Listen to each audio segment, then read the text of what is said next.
for ICCS, and he's, ooh, right, there we go.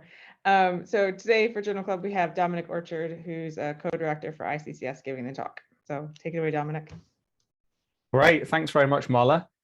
So this talk is going to be perhaps slightly different to many of the talks we've had so far with the Journal Club.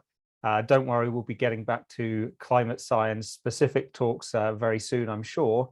But I thought this was a nice opportunity to go through some of the work that I've been doing that's sort of adjacent and I think which can be of use to many people in VESRI and in the wider community as well. So the title is Lightweight Code Verification for Science, verification from the point of view of ensuring the correctness of code, ensuring that it does what we think it does. And this is really a stream of work that I've been doing for 10 plus years now, partly at Cambridge, partly also at the University of Kent. If you don't know, I have a dual appointment. I work at both universities. So this is work that started when I was a postdoc at Cambridge, but also at Kent, I have this thing called the Programming Languages and Systems for Science Laboratory, who also does some of this work. So I'm going to be picking up a few papers that kind of came out of this work stream, and then I'm going to talk about some of the background, and then I'm actually going to do a bit of a demo and show you something which I think could be useful for you in your day-to-day work in a climate modeling context. And do just jump in if there's anything that's unclear, and perhaps in the demo time, it will be a good chance for people to sort of ask me, what about this? What about this? So I'd just like to, at the top of the talk, thank a number of people who have been particularly involved in this work over the years, Mistral, Matthew, Andy, and Ben, and also to thank the support of a number of organizations, Bloomberg, who've been involved in this work and supported it, the EPSRC, who funded some of this work, and also Schmidt Futures now with ICCS. And it's also enabled me to keep working on some of these ideas. So I'm going to pick up two papers from 2014 and 2015 that I worked on. They have quite different sounding titles, but the link will become clear as we go. So a computational science agenda for programming language research and evolving Fortran types with inferred unit of measure. So this is really coming from the kind of computer science space. My undergrad and PhD was in computer science, but during my PhD, I really got interested in thinking about how we could use all of the interesting things going on in the programming language world, in the programming language research world, and how we could take those and target them to help scientists do their work. And a lot of science, and particularly, of course, in climate science, the day-to-day involves a lot of programming, and we wanted to look at how could we support that work better to enable scientists to really focus on the science and make the programming part of their job easier. And so this first paper really came out of a lot of discussions that Andy and I were having with scientists around Cambridge, thinking about this idea. And we tried a few different kind of proposals, and we wrote this as a really position paper, putting down some of our ideas. And then the next thing I'll talk about in the second half was a sort of a concrete thing that came out from this very kind of set of high-level ideas from this paper. So the starting point was really to think about the role of computers, the role of programming in the scientific method. So if we go for a kind of an idealized model of the scientific method, you start with some hypothesis and you kind of come up with some model of the world. From this, you then calculate some predictions. You compare those against observational results, experimental results. You design some experiments to test those predictions. You analyze that, and then you go back and refine things. And then eventually you kind of settle on what you think is a pretty good model of the world. Okay, it might be approximate in some way, but you have this model that you can then share with others, who can then validate this themselves by running their own experiments and reproducing the results by designing their own experiments to test that model and that theory. Now, as we have developed computers, I don't feel like they've kind of fundamentally changed that process, but they fit into it in a number of different ways. So a classic thing is using computers to generate predictions from simulations. So having, rather than the old way of you've got some differential equations and then you go and compute a bunch of predictions by hand, writing maths on paper. Well, you can use computer programs to generate those predictions very fast and with far fewer errors than doing it by hand. And then computer software has a big role to play in the analysis of experimental results, and gathering experimental results and then comparing those with predictions. But then a key part as well, and I think particularly relevant in climate science, is that nowadays the computer, the model itself is increasingly a computer program. It's no longer just that we can describe the entire model, we can describe it using calculus, although there might be a part of it that we can describe using calculus. We start with some conservation equations and then that we solve. But increasingly, the code itself is the model, because there's so many things around just the key dynamics that go into making the model what it is. And we can see that particularly in climate, say, with parameterizations, these subgrid models, where we have something which is physics informed and physics derived, but really its description is the code itself. So in the paper, we really wanted to look at this idea of what are the implications of the model being written in code rather than just in pure mathematics. And then looking then at the relationship between this idea of code being the model and then reproduction and replication of these ideas. So we dig into this in the paper. I'm just going to highlight some of the kind of arguments we had there.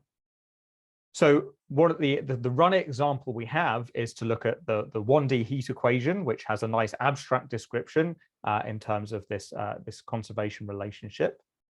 And then from there, we can do some numerical analysis to come up with a discrete approximation to this formulation. So we can come up with a solution as follows. This is one particular thing. You do a Taylor series and you come up with some discrete approximation to it.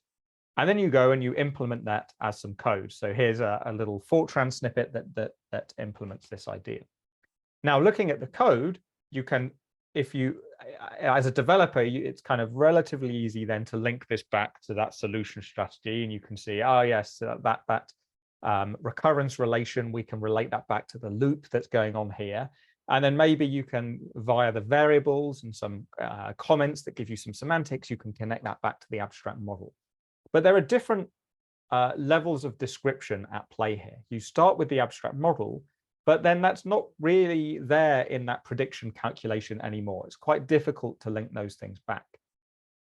So we kind of point out that once you've got this, these kind of three levels to your model and your prediction, then when you want to go and publish this, you can end up with a bit of a gap appearing. Because maybe you go and you write a paper. Okay, sorry, this was just a paper from our colleagues that I just used for the graphic here, not related to the 1D heat equation, sorry, just as a representation. So you have a paper, then typically that's a good place to describe the abstract model. And maybe you get something of the solution strategy in there. And then the rest of it kind of, it doesn't include much about the calculation because, hey, that's in the code. But then the code itself doesn't include much of that original abstract formulation. So you end up with a bit of a disconnect between these two things. You've got the paper, you've got the code, but there's kind of a gap. They're not very closely coupled or closely linked semantically. And that can be quite problematic from the point of view of reproduction.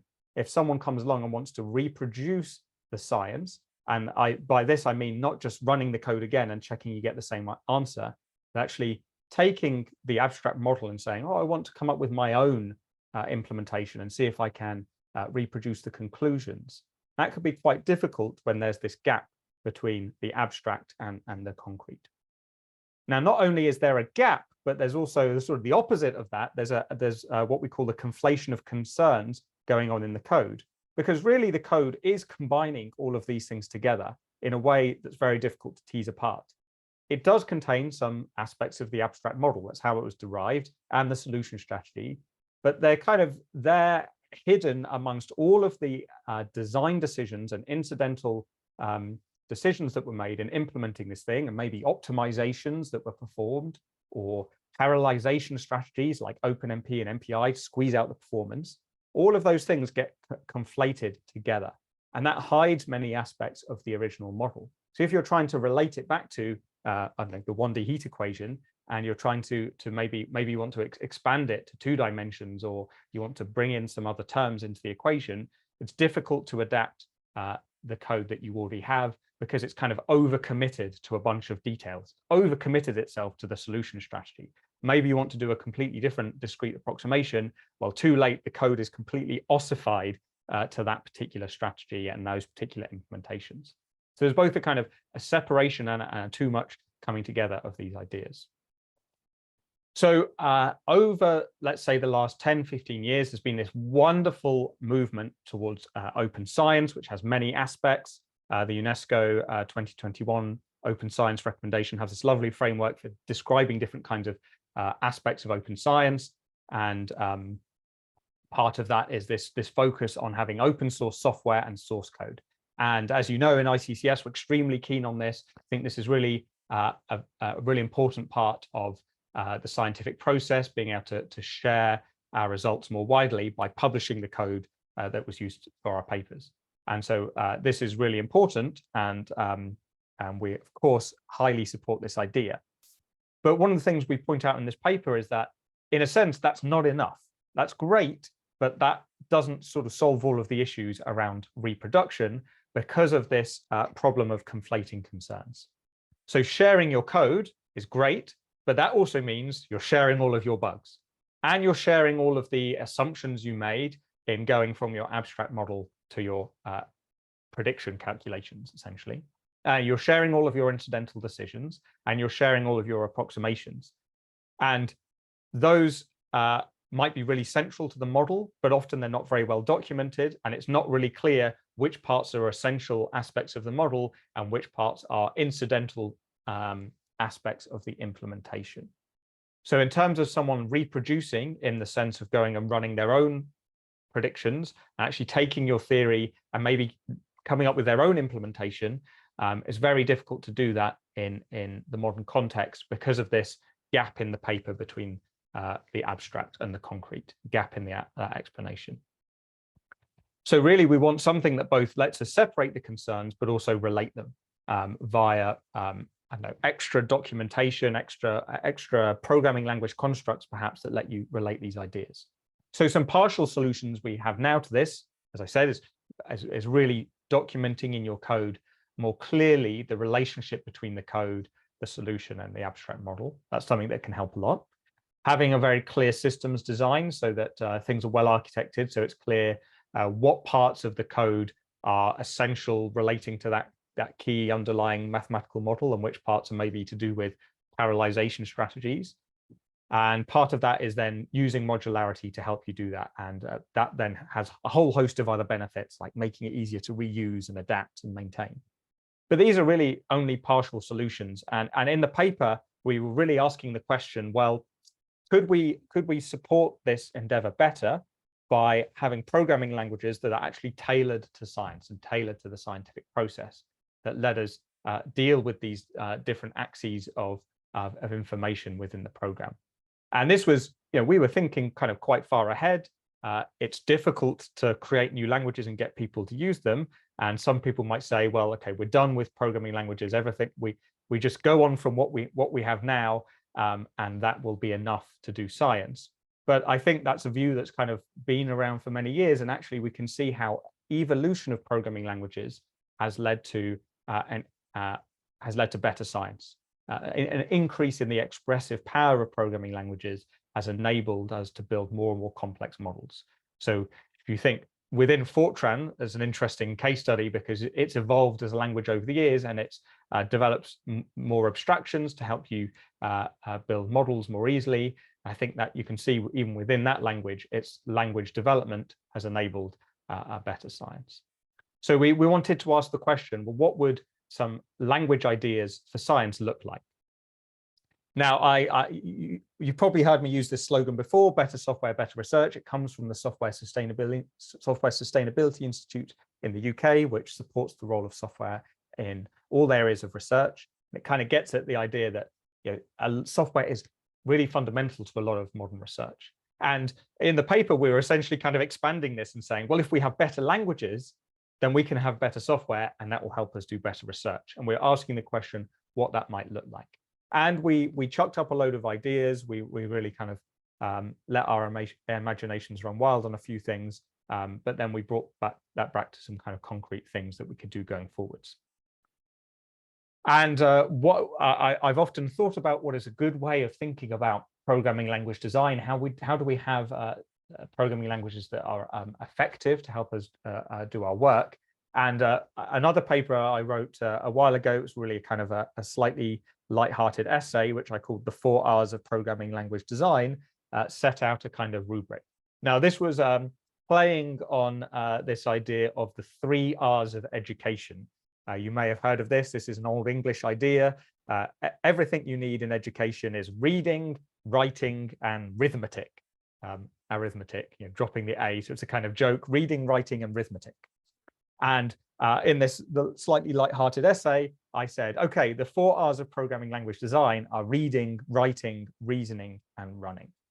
So essentially, an effective, what programming languages should help us do is that they should help us to read code more easily, because we don't write code just to communicate with the computer, but we use it to communicate with each other. And I think that's particularly the case in the scientific context, where the code is the model. So being able to read and understand each other's code is really important, and the design of a programming language can help or hinder that. Of course, we want to write our software as well, and the design can help or hinder in that way. Then reasoning is about our understanding. How can we understand whether we have implemented something correctly? So this gets onto the kind of key topic today about verification. Are we able to reason about its correctness? Does it do what we intend? Or reason about its performance? Is it going to be faster? Is it going to be slow if I do this or that? And maybe it's not just our reasoning as well. Maybe it's the computer's reasoning, because what a compiler does is it takes your program and it reads it and it tries to understand it and it tries to optimize it based on its own understanding of the code. So this is not just about people, it's about computers as well, and how well can they reason about the code that's been written. And there are language design issues that then promote or hinder that particular aspect. And then running, that's about how effectively can we run this code? Can we write code that then uses not much memory and utilizes our hardware as best as possible to run as fast as possible? So I was really, kind of saying that there are these aspects that we're trying to maximize in different ways, and it depends on the domain. We have lots of programming languages. I'm not really interested in getting into programming language wars, in the sense of I think all languages are great and all languages are also horrible in some way. And essentially all of the languages we have are kind of hitting different design points in different spaces, maximizing, minimizing different things. And I was really just putting forward a bit of a rubric, a bit of a framework for thinking about these ideas in these 4 simple ways.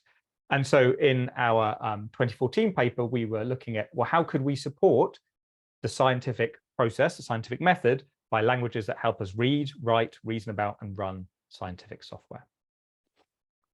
And one of the other things we pointed out is that often in code, and particularly in scientific software, there are these kind of 2 complexities that are fighting against you. There's the inherent complexity of what you're trying to do. Earth system models. There's a lot of complexity there. Nonlinear dynamics, loads of different processes, coupled interactions, and so on. But there's also accidental complexity that gets just introduced in the development process. This is things like the parallelization strategy, or I decided to implement it in this way because we want to work with this kind of data, and maybe want to work with this kind of data, and we need to use this file system thing, and this version of NetCDF to get these, blah, blah, blah. There's all this kind of complexity that comes from those design and implementation decisions. And we're arguing in this position paper that the languages we have now don't support that, dealing with that inherent complexity well enough. And they also make it too easy to introduce the accidental complexity. And then this gets back to the conflation of concerns thing. The complexities all kind of mush together on top of each other. You can't separate them very nicely.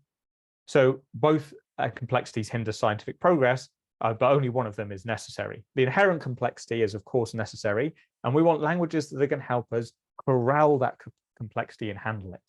And then the accidental stuff, we want to try and really handle and make as clear as possible and avoid as much as possible via our languages and libraries.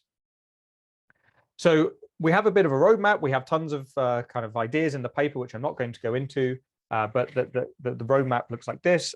We were saying that the starting point is to have more computer science engagement with scientists. And as you know, that's one of the big ideas in ICCS, have this cross-disciplinary institute bringing computer scientists, mathematicians, software engineers, climate scientists, bringing them all together to bring the best from the different disciplines to support climate research. So that was one of the starting points for us in this work. And then we said, well, we could look at new ways of building abstractions within our existing languages and also specification techniques. And that's what I'm going to get onto in a moment in the second half of this talk.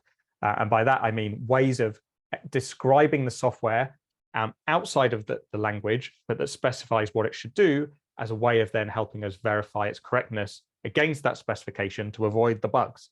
So I'm going to be talking more about that bugs aspect. And then the last part is then having an evolutionary approach to languages where we help languages gradually evolve to bring in these abstractions and specifications ideas to support science.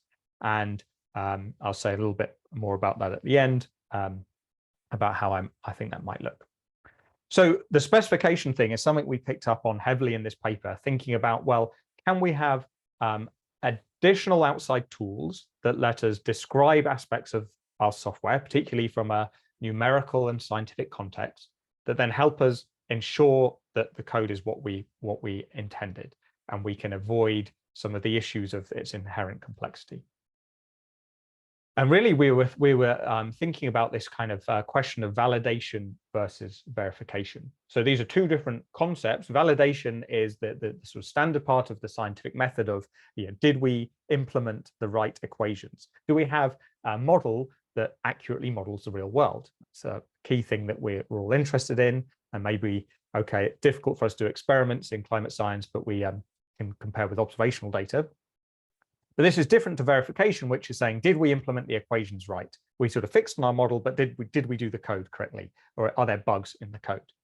And the challenge there is that if your code doesn't do what you think it does, it's difficult to localize which problem you have. Is it a validation problem or is it a verification problem? The challenge is telling these two apart when the results are not expected. Is this code producing these unexpected results because we haven't got the science right yet, we haven't got the right model, or did we just implement it incorrectly and are there bugs?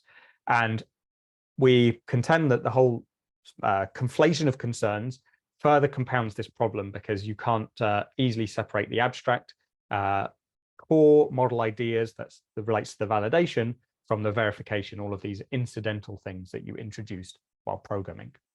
So we wanted to try and address this in our research program by thinking about, well, could we provide tools that would help with this verification part?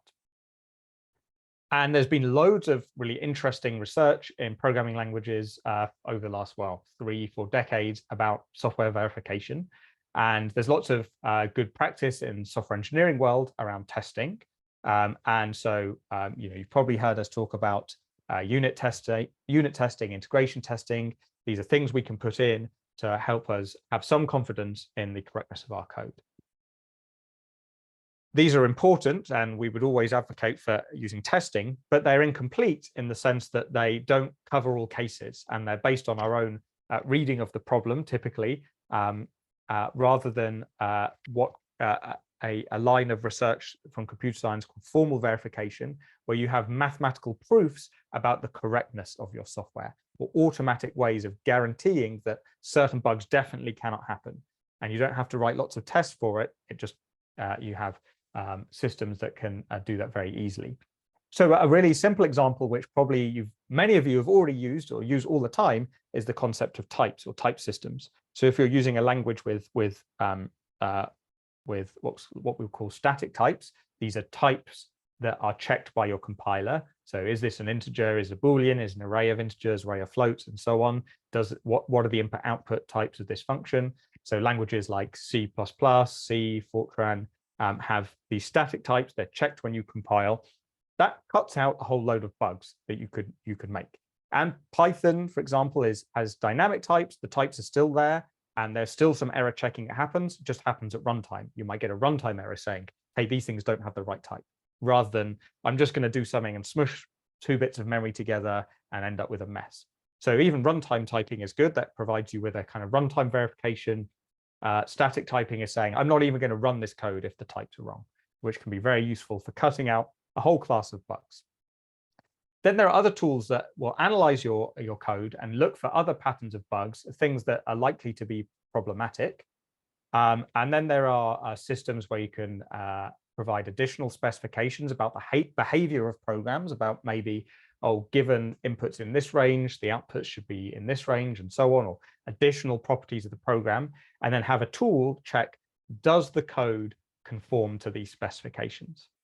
Now, we talked about how these static analysis and specify and checks or verification tools are basically not used at all in science and not used in climate science. They haven't made it out of the kind of computer science lab into the hands of domain scientists. And that was something we wanted to try and change and get these tools that help you write software, help you cut out bugs so you can write software more effectively, have software that you can share and more easily reproduce because it has fewer bugs in it.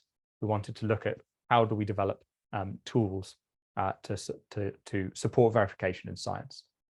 So around the time that we wrote this paper, so 2014, we were having lots of conversations with scientists and talking about this verification thing.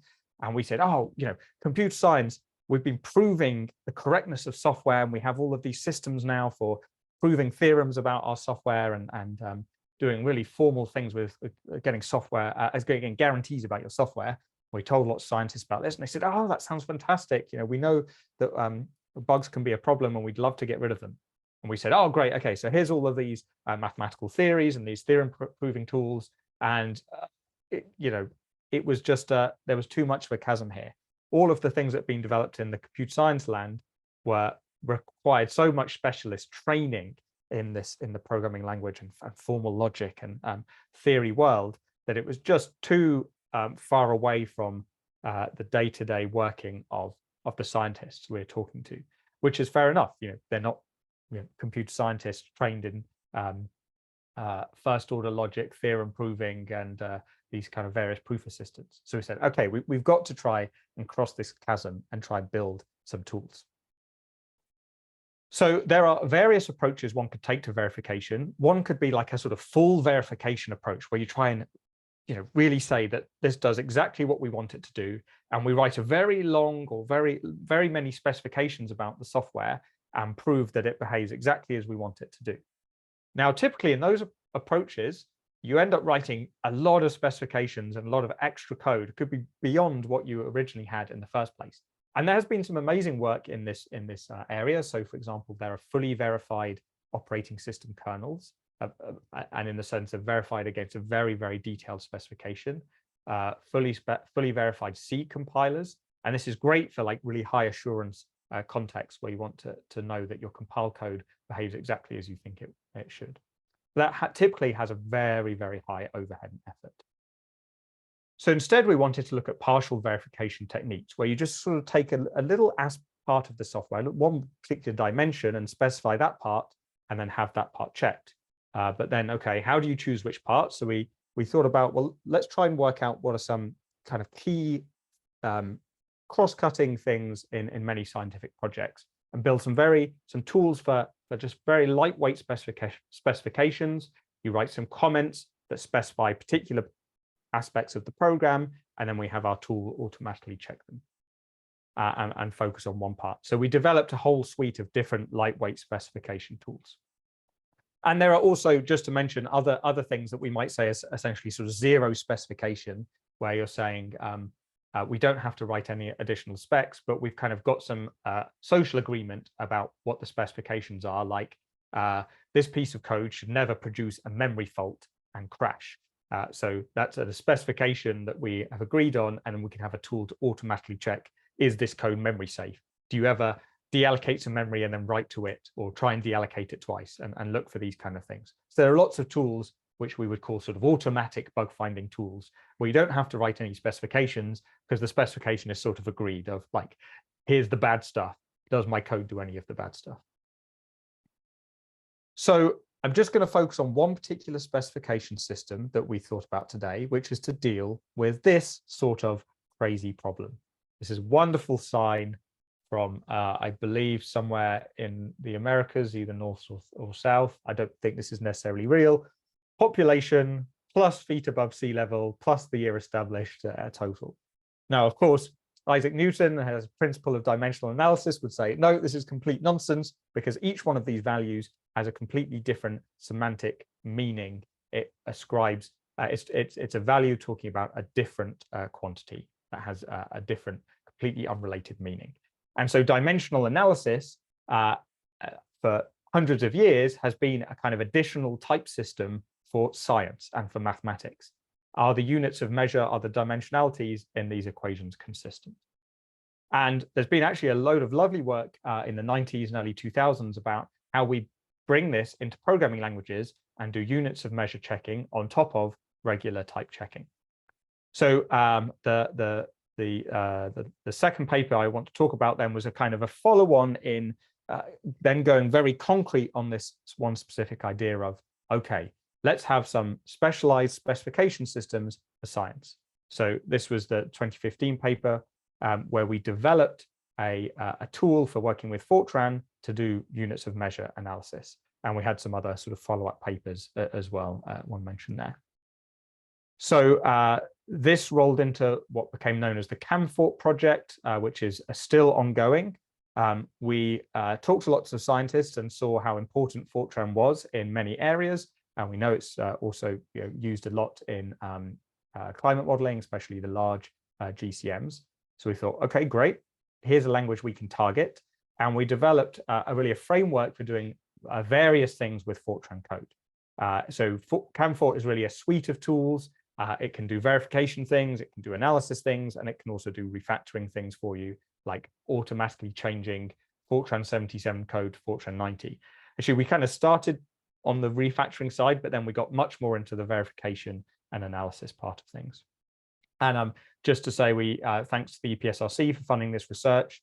We had a wonderful collaboration with the Met Office back in 2018, where they were we talked to them a lot about their needs, and they were using our tool, and we built some additional analyses for them to basically implement some of their internal coding standards and have a tool check, does this code conform to these standards? So some of the features that are in CamFort really came out of a dialogue and a knowledge transfer partnership we had with the Met Office, which was a lovely piece of work. And then Bloomberg have been using our tool as well and building their own tools off of it to handle legacy Fortran code. And they've been contributing back to the project. And that's been a really nice collaboration as well, to have someone else use your platform and then contribute back. And they've done some really nice stuff for us in helping us make this tool something that's more usable on more Fortran code. So I'm going to actually jump to sort of more demo now. It's always a bit more interesting, a bit of a change of gears. So I'm actually going to show you how this looks with some actual Fortran code. So here I've got a bit of very simple Fortran that does a calculation of potential energy, mass times gravity times height, and I'm going to run the CamFort tool over this. So one of the things you can do is ask it to suggest places to insert specifications. So I'm going to run CamFort with the unit suggest mode, and what it's done is it's analyzed this Fortran and says what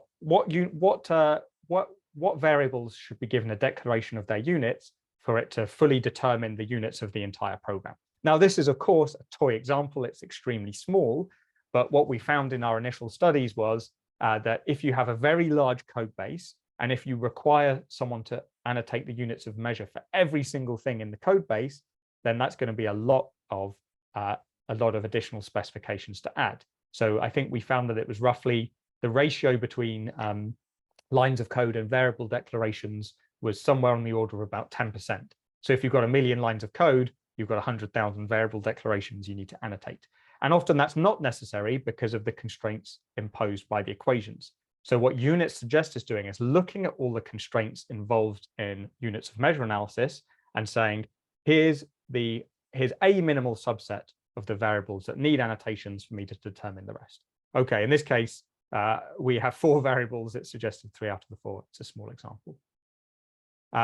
So what I'm going to do is add in some of those. So I'm going to add in, this is an example of the specifications. So they're comments. So this doesn't change the way that you write code. We're not changing the language of Fortran. You're just adding in a comment. So all of your normal tools will work.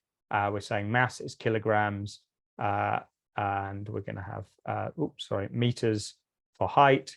And potential energy is complicated. So I'm actually going to give gravity, which is meters per second squared, like this. So these are lightweight specifications. They don't need a lot of extra code. They just describe the units of measure. So now what I can do is run the tool in check mode, and it checks whether these units are consistent within the program. So maybe let me actually slightly modify the program and have some other mass, for example, which we want to add in. So we want to add in mass 2 here, like this. Then this should also be a meters as well. And if it isn't, then we're in trouble. So if I run this and check where, oh, no, what have I done here? Oh, yes. Oh, great. I botched it, and that's a perfect example because it's now told me, hey, you said that this variable mass 2 was meters. Of course, it shouldn't be.